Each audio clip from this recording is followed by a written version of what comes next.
Hello guys, कैसे हूँ मैं आपका दोस्त सलीम खान। गाइज़ ये देखिए, ये हमारा मेन बोर्ड है जो कि ये लगभग आपको बता देते हैं कि लगभग 2008 का मेन बोर्ड है। ये 2008 में मेन बोर्ड बनाया गया था। जिस समय क्या होता था कि जो ये एमसीबी वगैरह लोग बाग बहुत ही कम लगाया करते थे, और ये यहाँ पर जो कटआउट देख पा रहे हैं, यहाँ पर सारे सर्किटों के न्यूट्रल और इन्वर्टर की लाइन ये सब कटआउट के ज़रिए से दी जाती थी। तो उसके बाद गाइज क्या होता है, जैसे जैसे टाइम बढ़ता गया और इसमें जो है मेन बोर्ड में चेंजिंग होती गई, तो उसी तरीके से इसमें ये हर बार चेंजिंग होती है। कभी कुछ लाइन में गड़बड़ अगर आ गई तो तभी उसमें चेंजिंग कर दी जाती है। तो जैसा कि हम आपको दिखाना चाहते हैं, ये हमारे पास ऑटोमेटिक चेंज ओवर है। ये ऑटोमेटिक चेंज ओवर है, जबकि इसमें जो दो तार ये इस सेट के दिए हैं, ये इनपुट है और ये हैं जनरेटर के। मतलब ये मेन हो गए, ये जनरेटर हो गए, ये आउटपुट हो गए, जो कि इसके पूरे नर्सिंग होम में इसका करंट गया हुआ है। अब कहने का मसला ये है, अब सपोज करो अगर ये हमारा चेंज ओवर ख़राब हो जाए, भाई ये जनरेटर की लाइट नहीं दे रहा या फिर मेन लाइट नहीं दे रहा, तो उस समय क्या होता है, हमारा नर्सिंग होम की लाइट सारी बंद हो जाती है।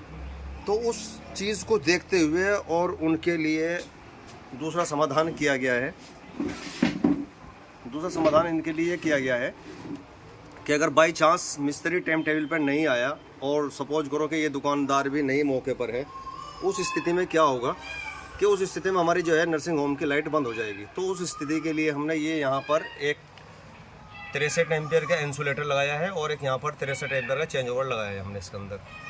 अब इसका होता क्या है, अब ये देखिए, ये इंसुलेटर फ़िलहाल नीचे पड़ा हुआ है और ये देखिए जैसा ही हम इसे बिजली पे कर दिया है, यहाँ बीच में से लाइन काट दिया, अब ये ऑटोमेटिक चेंज ओवर पर चला गया है। अब ये ऑटोमेटिक चेंजर से लाइट दे रहा है। ये देखिए, इसे बीच में करने के बाद अब हम इसे इंसुलेटर उठाएँगे, ये लाइट आ गई है।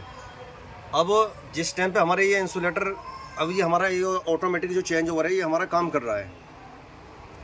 अब सपोज करो ये हमारा जो है ये ख़राब हो गया, तो उसके बाद हमारी सप्लाई नहीं आएगी। तो अब उस स्थिति में हमें करना क्या होगा, सबसे पहले हम इस इंसुलेटर को नीचे डाल देंगे। अब इससे क्या होगा, जो इसकी जो आउटपुट है, ये जो यहाँ से निकल के गई इसके अंदर, तो ये यहाँ से कट जाएगी। यदि हमने इसे चालू कर दिया तो इसके अंदर जो इसकी आउटपुट आएगी, ये वापस उल्टा, मतलब आउटपुट के अंदर को इन्वर्टर इसको जो चेंज ओवर है इसे ख़राब कर देगा, क्योंकि ये वापस लाइट इसमें कन्वर्ट हो जाएगी। तो इसलिए हमें सबसे पहले इंसुलेटर को बंद करना होगा और उसके बाद हम इसे चेंज ओवर को ऊपर करेंगे। ये देखिए, ये लाइट आ गई है हमारी यहाँ पर। अब ये अगर हमें जनरेटर चलाना है तो हम उस स्थिति में यहाँ से हटाएँगे और यहाँ पर इसको जनरेटर पर कर देंगे, तो हमारी जनरेटर की लाइट आ जाएगी। तो अब इसका जो काम है वो काम हमारा यहाँ से ख़त्म हो गया है। अब केवल ये इसी से ऑन ऑफ होगा। ये देखिए, ये लाइट आ गई है और ये हमारा सही होकर आ जाता है। अब उस स्थिति में जैसा सही होकर आ गया, तो उस स्थिति में हम क्या करेंगे, सबसे पहले हम इसकी जो मेन लाइन है वो बीच में कर देंगे, क्योंकि हमें यहाँ से इसको करंट नहीं देना है। अब इसमें क्या है, दोनों साइड से जो हमारी मेन जा रही है वो ये आई हुई है, उससे भी मेन आ रही है और इससे भी। अब हम क्या करेंगे, ये इंसुलेटर ऊपर उठा देंगे। ये देखिए, अब ये हमारा चेंज ओवर काम करना शुरू कर दिया इसने। यदि हम इसे करते हैं तो हो सकता है इसमें शॉर्ट हो जाए, लाइन फॉल्ट मार दे, क्योंकि बैक हो गए यो चेंज ओवर पर लाइट वापस आएगी। तो इसलिए हमें अगर डायरेक्ट लाइट करनी है तो हमें इंसुलेटर बंद रखना होगा, उसके बाद ही हम इसको डायरेक्ट सप्लाई को कर सकते हैं। नहीं तो ये इसके अंदर को घूम के वापस लाइट यहाँ पर आ जाएगी और यहाँ से रिले में हरकत कर देगी और ये कुछ शॉर्ट लाइन कर देगी। तो ध्यान रहे, ये चीज़ें सबसे ज़्यादा ज़रूरी है। अब इसके हमने चेंज ओवर के कनेक्शन किस तरीके से किए हैं, मैं आपको एक स्क्रैच पर समझाता हूँ कि किस तरीके से इसमें ऑटोमेटिक चेंजर में हमने इसका कनेक्शन किया। तो देखिए दोस्तों, ये हमारा ऑटोमेटिक चेंज ओवर हो गया। एक बार दिखाना यहाँ पर, ये वाला जो चेंज ओवर है हमारा, ये हमारा यहाँ पर हो गया है। अब हमने कनेक्शन किया क्या है, ये जो चेंज ओवर है हमारा, ये यहाँ पर इसमें 4 पॉइंट दिए गए हैं।